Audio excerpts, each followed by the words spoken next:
Hello అండి, హమ్దాస్ కిచెన్కి స్వాగతం. ఈరోజు మన ఛానల్లో గోంగూర చికెన్ చేశాను. అందరికీ ఇష్టమైన పుల్లని నోటికి ఎంతో రుచిగా కమ్మనైన గోంగూర చికెన్ ఎలా తయారు చేయాలో మన ఛానల్లో చూడండి. దీని తయారు విధానం ప్రాసెస్లోకి ముందుకు వెళదాం.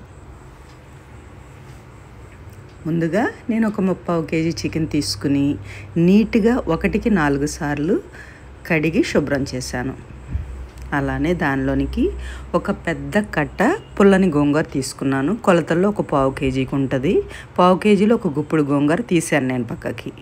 అలానే ఒక పెద్ద ఉల్లిపాయ అనేది అలా ముక్కలు కట్ చేసుకోండి. ఫ్రెష్గా ఉన్న కొత్తిమీర తీసుకోండి. కాస్త కరివేపాకు 2 రెమ్మలు, అప్పటికప్పుడు దంచిన అల్లం వెల్లుల్లి పేస్ట్ కూడా తీసుకోండి. అలానే ఒక 3 పచ్చిమిర్చి అనేవి చిన్న ముక్కలు కట్ చేసుకోండి. ఒక్క చిన్న సైజు టమోటా అలా కట్ చేసుకోండి. స్టవ్ మీద మనం కళాయించి ఆయిల్ అనేది బాగా హీట్ అవ్వనివ్వండి. ఆయిల్ హీట్ అయినాకే మనం తాలింపు తీసుకుందాం. ఉల్లిపాయలు అనేవి ఎర్రగా వేగాల్సిన అవసరం లేదు, కాస్త వేగి మెత్తబడితే సరిపోతుంది. ఉల్లిపాయలతో పాటు పచ్చిమిర్చి కూడా వేయించేయండి. నాన్ వెజ్ కర్రీలకి ఎప్పుడు కూడా మనం తీసుకునే ఫ్రెష్గా అప్పటికప్పుడు దంచిన అల్లం వెల్లుల్లి పేస్ట్ ఒకటి, ఫ్రెష్గా ఉన్న కొత్తిమీర, చక్కగా కరివేపాకు అనేది మంచి సువాసనను మన కర్రీకి అందిస్తుంది. తప్పనిసరిగా మీరు అప్పటికప్పుడు దంచిన అల్లం వెల్లుల్లి పేస్ట్ తీసుకోండి. మన ఉల్లిపాయలు అనేవి ఇంకొంచెం త్వరగా వేగడానికి కాస్త పసుపు, అలానే కొంచెం సాల్ట్ తీసుకోండి. నేను ఎప్పుడు కూడా నాన్ వెజ్ కర్రీలో తాలింపులో పసుపు ఎక్కువ ఎందుకు తీసుకుంటాను అంటే చికెన్లో నుంచి వచ్చే స్మెల్ అనేది చాలా వరకు తగ్గుతుంది. అలానే మన కర్రీ కూడా మంచి కలర్లో చాలా వరకు అద్భుతమైన టేస్ట్లో వస్తుంది అన్నమాట. ఇప్పుడు మనం ఆ తాలింపులో తీసుకున్న అల్లం వెల్లుల్లి పేస్ట్ కూడా మంచి సువాసన వచ్చేలాగా కాస్త వెర్రగా వేయించండి. ఆ ఉల్లి చక్కగా అల్లం అనేది వేగుతూ ఉండగానే ఫ్రెష్గా ఉన్న కరివేపాకు అనేది ఒక రెమ్మ వేయండి.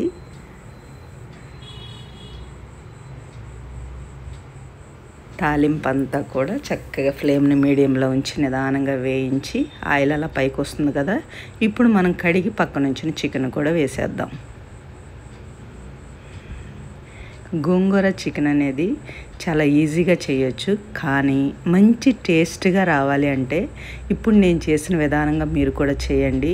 ఎప్పుడు చేసిన కమ్మనైన పుల్లటి గోంగూర చికెన్ అనేది మనం చక్కగా ఆస్వాదిస్తూ తినొచ్చు. ఖచ్చితంగా చికెన్లో నుంచి వాటర్ అంతా ఇంకేలాగా కాసేపు అలా మగ్గబెట్టండి. చికెన్ అనేది ఒక 2-3 నిమిషాలు ఆ వాటర్ అంతా ఇంకి ఆయిల్ తేలుతుంది, కాస్త దగ్గర పడుతుంది చికెన్ అన్నప్పుడే రుచికి సరిపడా సాల్టు, మనం కట్ చేసి ఉంచిన టమోటో, అలానే రుచికి సరిపడా కారం కూడా తీసుకోండి.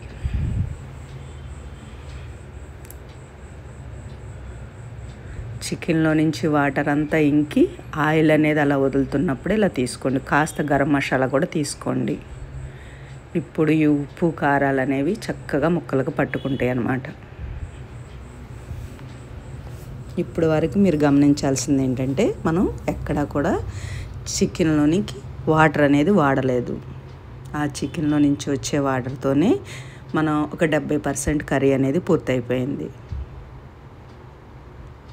కాస్త ఒక 2-3 నిమిషాలు అనేది చక్కగా అలా ఉడికించేసేయండి మూత పెట్టి.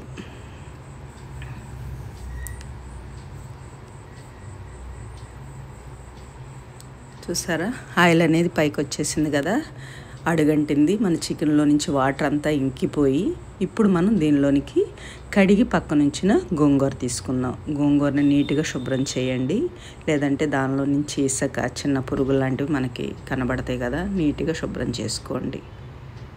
ఇది పుల్ల గోంగూర కాబట్టి ఇట్టే ఉడికిపోతుంది. మనం విడిగా కూడా ఉడికించి దాన్ని రుబ్బి చికెన్లో కలపొచ్చు. అలా అంటే కూడా ఇలా డైరెక్ట్గా చికెన్లోనికి మనం గోంగూర తీసుకోవడం వల్ల ఎంత రుచిగా ఉంటుందంటే కర్రీ అనేది ముద్దకి మనం ఆస్వాదించవచ్చు.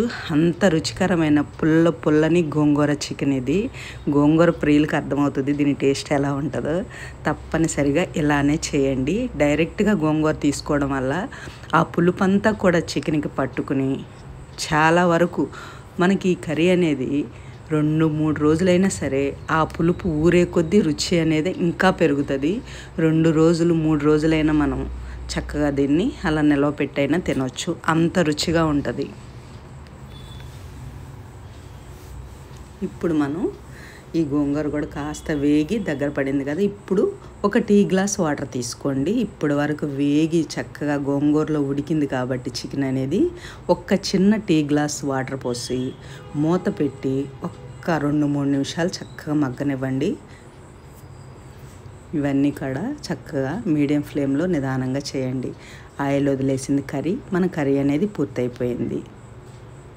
టేస్టీ అయిన ఎంతో రుచికరమైన పుల్లని గోంగూర చికెన్ రెడీ.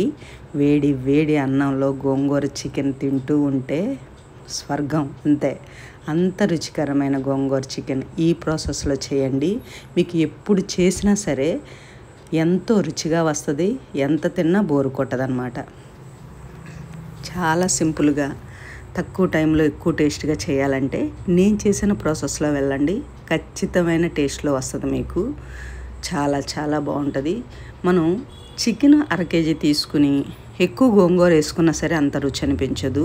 మనం చికెను 1/2 కేజీ తీసుకుంటే ఒక పెద్ద కట్ట గోంగూర తీసుకోండి, సరిపోతుంది.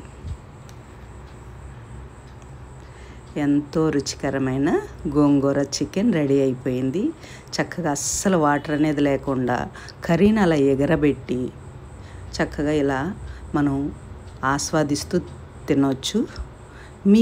మీకు కానీ కర్రీ నచ్చితే మన ఛానల్ని సబ్స్క్రైబ్ చేసుకోండి.